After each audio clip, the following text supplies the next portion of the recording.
4 of AcuOils Mini Information Sessions we're doing kind of to provide more information on essential oils and using them on acupuncture points. So Brian, a licensed acupuncturist, is here with me.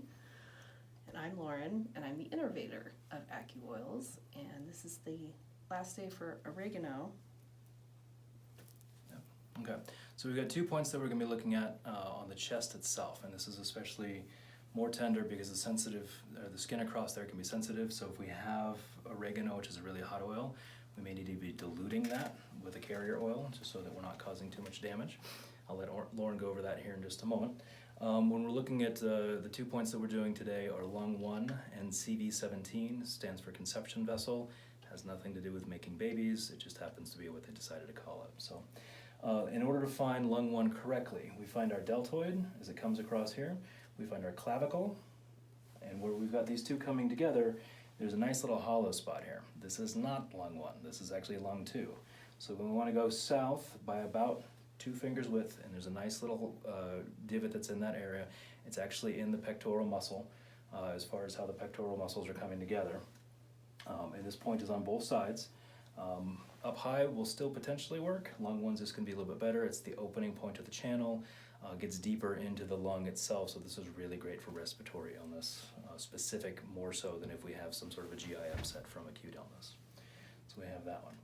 CV17 is directly along the midline, so if we find our interclavicular notch here, that little triangle that hurts like a dickens when somebody pushes on it for you, and we're coming down the body along the midline, and technically it's directly in between the nipples is the easiest way to find it. On women, that means if we're laying backwards, not the effects of gravity. So if we come straight down the midline, for most women, it's right about the area, sort of where the top of the bra will hit, but then of course that depends on the type of cut that they have. So right there in the middle, it's directly on the sternum. Again, it will be really tender if somebody happens to have an active respiratory infection.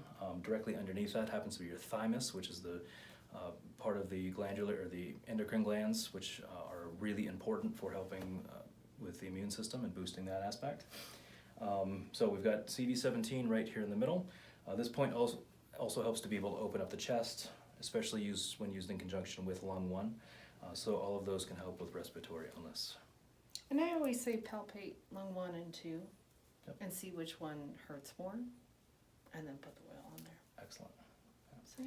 CV17 is also a great spirit point, so as Lauren was talking about on day 1 with us, as we're looking at trying to be able to cut ties with other people and burn through those toxic relationships with a hot oil, CV17 is that heart-to-heart connection that we have from ourselves to other people, so that would be a good place to consider using that.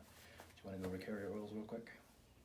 Some good carrier oils. A good one that most people have on hand is coconut oil or olive oil, because you can cook with them, but obviously they're going to be safe for, I would say, topical use as you're using it on the body and on the skin. Some people like sweet almond or jojoba oil. Depending on what your skin works the best with, go with that.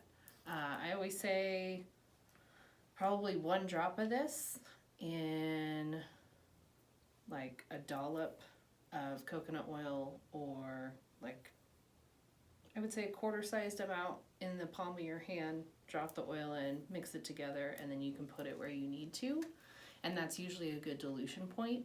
If you're using this on kids, I would actually suggest not using oregano on kids unless they are just It's too hot, I think, for most kids. Yeah. There are other oils you can use on these points for children, and this is actually a really good way to introduce oils to your children whenever they're feeling under the weather. I would use a protective blend. A lot of people like Thieves, On Guard, Fighting Five, those types you could use instead of oregano, because that's also a very good protective blend, not only for immune support, but setting up those protective barriers energetically and spiritually. So those are also hot, but not nearly as hot as oregano. yeah, so I would still dilute, but some different options there. Great. Yeah. Anything else? That's it for today. All right. Thank you for joining us. We hope you make it a great day. Be well. Review on Friday.